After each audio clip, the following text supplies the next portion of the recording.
Israeli ഉൽപ്പന്നങ്ങൾ ബഹിഷ്കരിക്കാൻ Arab രാജ്യങ്ങളുടെ ആഹ്വാനം. ഗവൺമെൻറ് തലത്തിലല്ലാതെ സംഘടനാ തലത്തിലുള്ള ചില തീരുമാനത്തിൻ്റെ ഭാഗമായിട്ടാണ് പറയുന്നത്. നമ്മുടെ സമ്പത്ത് കൊണ്ട് ഇസ്രായേൽ ഗസക്കാരെ കൊല്ലുന്ന ഒരു പ്രവർത്തനങ്ങൾ തടയാൻ വേണ്ടിയിട്ട് അവരുടെ ഉൽപ്പന്നങ്ങൾ ബഹിഷ്കരിക്കണം എന്ന തരത്തിലാണ്. ഇതിനു മുൻപ് പ്രവാചകനെ നിന്ദിച്ചതുമായിട്ട് ബന്ധപ്പെട്ട് ഒരു വലിയ വിമർശനം ഉണ്ടായതോടെ സമാനമായ രീതിയിൽ ഒരു രാജ്യത്തിന് നേരെ അറബ് രാജ്യങ്ങൾ ഉൽപ്പന്നങ്ങൾ ബഹിഷ്കരിച്ചിരുന്നു. അത് ഏറെ വലിയ വിവാദമാവുകയും ആ രാജ്യത്തിൻ്റെ സാമ്പത്തിക അടിത്തറ തന്നെ തകരുന്നിടത്തേക്ക് കാര്യങ്ങൾ എത്തുകയും ചെയ്തിട്ടുണ്ട്. സമാനമായ ഒരു രീതി ഇപ്പോൾ സംജാതമായിരിക്കുന്നു എന്നുള്ളതും നമ്മുടെ സമ്പാദ്യം കൊണ്ട് അവർ തടിച്ചു കൊയ്ക്കുന്നൊരു രീതിയാണ് നിലനിൽക്കുന്നത്. അതില്ലാതാകാൻ വേണ്ടിയിട്ട് അവരുടെ ഉൽപ്പന്നങ്ങൾ ബഹിഷ്കരിക്കണം എന്നുള്ളതാണ് ഇപ്പോൾ അറബ് രാജ്യങ്ങളിൽ നിന്ന് പുറത്തു വന്നിരിക്കുന്ന വിവരം.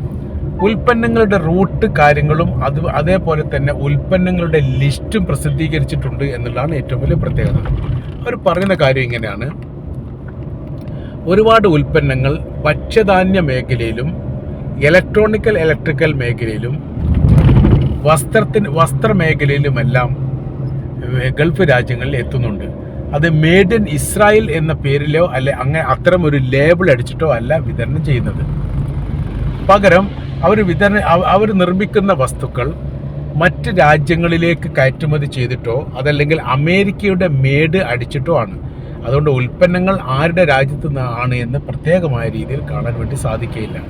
മുൻപ് യുദ്ധമുണ്ടാകുന്നതിന് മുമ്പ്, അതായത് ഒക്ടോബർ 7-ാം തീയതിയുള്ള ആക്രമണത്തിന് മുൻപ് സാധാരണഗതിയിൽ ഇസ്രായേൽ ചെയ്യാറുള്ളത് ഉൽപ്പന്നങ്ങൾ ഒന്നാകെ UAE പോർട്ടിലേക്ക് എത്തിക്കുക എന്നുള്ളത്. UAE സീ പോർട്ടിലേക്ക് എത്തിക്കുന്നു. അത് അമേരിക്കയിൽ നിന്ന് വരുന്ന കപ്പൽ എന്ന രീതിയിലാണ്. നേരിട്ട് വന്നാലും അതൊരു കരാർ വ്യവസ്ഥ ഉണ്ട് എന്നും പറയുന്നു. അവിടെ എത്തിയതിന് ശേഷം പിന്നീട് മറ്റുള്ള പോർട്ടിലേക്ക്, ജിദ്ദ പോർട്ടിലേക്കോ മറ്റോ മാറ്റി കയറ്റുന്നു, അല്ലെങ്കിൽ കപ്പൽ മാറ്റിക്കൊണ്ട് ഈ പറയപ്പെട്ട വസ്തുക്കൾ വിതരണം ചെയ്യാനുള്ള സംവിധാനങ്ങൾ ഒരുക്കുന്നു.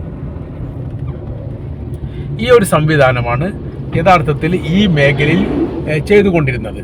അത് അന്നത്തെ കാലത്തൊന്നും വലിയ പ്രശ്നങ്ങളില്ലായിരുന്നു. കാരണം ഗസയുമായിട്ട് ബന്ധപ്പെട്ട വിഷയങ്ങൾ സങ്കീർണമാവാത്ത ഒരു സ്ഥിതി വിശേഷമായിരുന്നു നിലനിന്നിരുന്നത്. ഇന്ന് സ്ഥിതികൾക്ക് മാറ്റം വന്നു.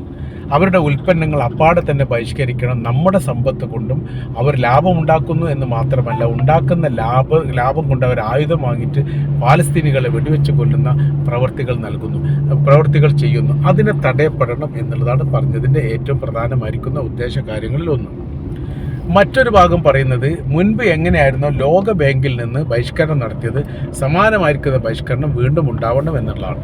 ലോക ബാങ്കിൽ ദശകോടികളുടെ ആസ്തിയുള്ള അറബ് വ്യവസായികളും സമ്പന്നരും ഭരണാധികാരികളും അവിടെ പണം ഡെപ്പോസിറ്റ് ചെയ്യും. ഡെപ്പോസിറ്റ് ചെയ്ത പണത്തിന് ഭീമമായിരിക്കുന്ന ഇൻട്രസ്റ്റ്, പലിശ വരും. ഈ പലിശ അറബികൾ വാങ്ങില്ല. വാങ്ങാത്ത പലിശ എന്തിനു വേണ്ടി ഉപയോഗിക്കുന്നു എന്നുള്ളത് അവർ അന്വേഷിക്കാറില്ല.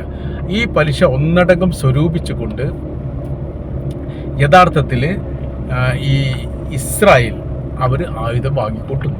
അങ്ങനെ ലോക ബാങ്കിൽ നിന്ന് കൈമാറ്റം ചെയ്യപ്പെടുന്നതിന് വിഷയമില്ലാത്തൊരു സ്ഥിതിവിശേഷം ഉണ്ടായിട്ടുണ്ട് എന്നൊരു റിപ്പോർട്ട് പറയുന്നു.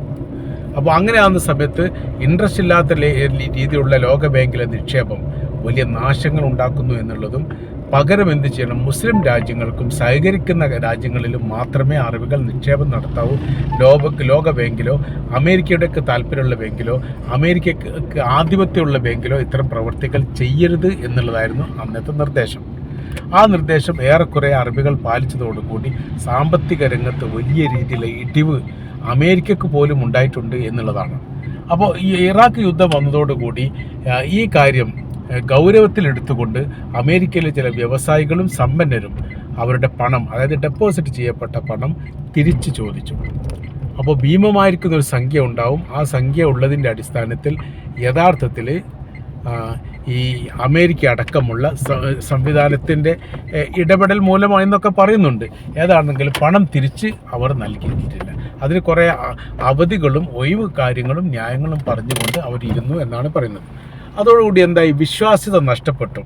തങ്ങളുടെ ഇത്രയും വലിയ ഭീമമായിരിക്കുന്ന സംഖ്യ തിരിച്ചു കിട്ടാത്ത ഒരു പ്രയാസം യഥാർത്ഥത്തിൽ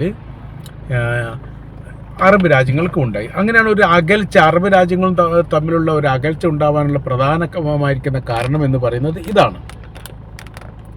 ഇപ്പോഴത്തെ ഗസ യുദ്ധവുമായിട്ട് ബന്ധപ്പെട്ട വിഷയം പ്രധാനമായ രീതിയിൽ ചർച്ച ചെയ്യുന്നതിൻ്റെ ഒരു കാര്യങ്ങളിൽ ഒന്ന് ഇതാണ്. ഇവരുടെ ഉൽപ്പന്നങ്ങൾ ബഹിഷ്കരിച്ചുകൊണ്ട് അവരെ ഒറ്റപ്പെടുത്തുന്ന രീതിയിൽ, അവരുടെ കമ്പനികൾ അടച്ചു പൂട്ടുന്ന രീതിയിലുള്ള സംവിധാനം ഒരുക്കണം. അതുകൊണ്ടാണ് അവരിങ്ങനെ തടിച്ചു കൊയ്ക്കുന്നു, അവർ വലിയ രീതിയിലെ കുബേരന്മാരാകുന്നു. മാത്രമല്ല ആ പണം സ്വരൂപിച്ചുകൊണ്ട് ഈ ഫലസ്തീനുകളെ ആക്രമിക്കാൻ വേണ്ടി അവർക്ക് എളുപ്പം പണം കിട്ടുന്ന രീതിയിൽ കാര്യങ്ങൾ നിർമ്മിക്കുന്നു, അല്ലെങ്കിൽ കാര്യങ്ങൾ സൃഷ്ടിക്കുന്നു എന്ന തരത്തിലാണ്.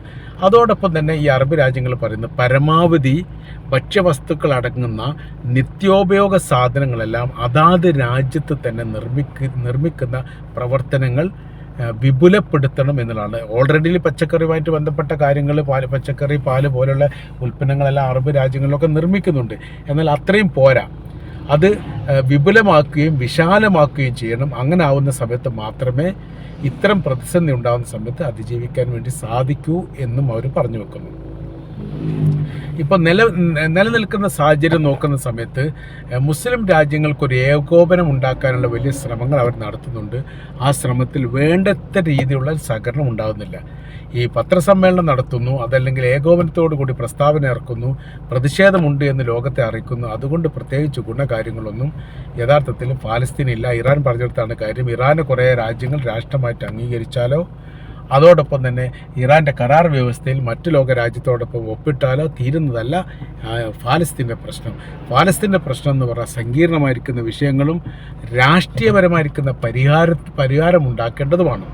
അപ്പോൾ ആ രീതിയിലേക്കാണ് യഥാർത്ഥത്തിൽ എന്ത് ചെയ്യേണ്ടത്, ഈ പരിഹാര നിർദ്ദേശം ഉണ്ടാകുക, അഥവാ ഫലസ്തീനെ സ്വതന്ത്രമാക്കുക എന്നുള്ളതാണ്. റഷ്യ പറയുന്നതും മറ്റു ലോക രാജ്യങ്ങളും പറയുന്ന ഒരേ നിലപാട് തന്നെയാണ്, ഒരേ നയങ്ങൾ തന്നെയാണ്. അവർ പറയുന്നത് ഇത്ര തന്നെയാണ്. പ്രശ്ന പരിഹാരം ഉണ്ടാവണമെങ്കിൽ എന്താവണം? ദ്വരാഷ്ട്ര ഫോർമുല അംഗീകരിക്കണം. സൗദി അറേബ്യ പറയുന്നു, അറബ് രാജ്യങ്ങൾ പറയുന്നു, യൂറോപ്യൻ രാജ്യങ്ങൾ പരമാവധി പറയുന്നു, ഒടുവിൽ ഇപ്പോൾ റഷ്യയും പറഞ്ഞതാണ്. അതല്ലാത്ത മറ്റൊരു പോംവഴികളോ മറ്റൊരു പരിഹാര നിർദ്ദേശങ്ങളോ ഇല്ല എന്നതിനാൽ ഇതിലേക്ക് ലോകം നീങ്ങണം എന്ന അഭിപ്രായം വളരെ പ്രാധാന്യത്തോടു കൂടി തന്നെയാണ് ഇപ്പോൾ പുറത്തു വന്നിരിക്കുന്നത്. അപ്പോൾ നിലവിലെ സാഹചര്യ കാര്യങ്ങളൊക്കെ വിലയിരുത്തുന്ന സമയത്ത് അറബ് രാജ്യങ്ങൾക്ക് ഏകോപനമുണ്ട്. ഈ നിർമ്മാണ പ്രവൃത്തിയുമായിട്ട് ബന്ധപ്പെട്ട കാര്യങ്ങൾക്കൊക്കെ അത്തരം കാര്യത്തിന് സഹകരിക്കാം എന്നുള്ള അഭിപ്രായം പല സ്ഥാപനങ്ങളും പറഞ്ഞിട്ടുണ്ട്. അല്ലെങ്കിൽ സ്ഥാപന ബഹിഷ്കരണവുമായിട്ട് ബന്ധപ്പെട്ട കാര്യത്തിലേക്ക് നീങ്ങാൻ സാധ്യതയുണ്ട്. ഗവൺമെൻറ് തലത്തിൽ ഔദ്യോഗികപരമായിരിക്കുന്ന ഒരു പ്രഖ്യാപന വിഷയമായിട്ട് ഒന്നും ഉണ്ടായിട്ടില്ല. അത് ഭാവിയിൽ ഒരു പക്ഷേ ഉണ്ടാവാൻ സാധ്യതയുണ്ട് എന്ന് മാത്രമാണ് വിലയിരുത്തുന്നത്.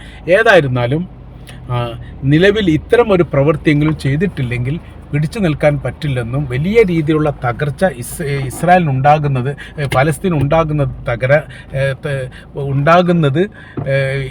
തടുക്കാൻ വേണ്ടിയിട്ട് ഏറ്റവും ചുരുങ്ങിയൊരു പോംവഴി എന്ന നിലക്ക് ഉൽപ്പന്ന ബഹിഷ്കരണവുമായി ബന്ധപ്പെട്ട കാര്യത്തിന് സഹകരിക്കണം എന്ന അഭിപ്രായത്തിലേക്ക് പരമാവധി അറബ് രാജ്യങ്ങളൊക്കെ നീങ്ങിയിരിക്കുന്നു എന്നാണ് ഈ വിഷയവുമായിട്ട് ബന്ധപ്പെട്ട് നമ്മൾക്ക് മനസ്സിലാക്കാൻ വേണ്ടിയിട്ട് സാധിക്കുന്നത്.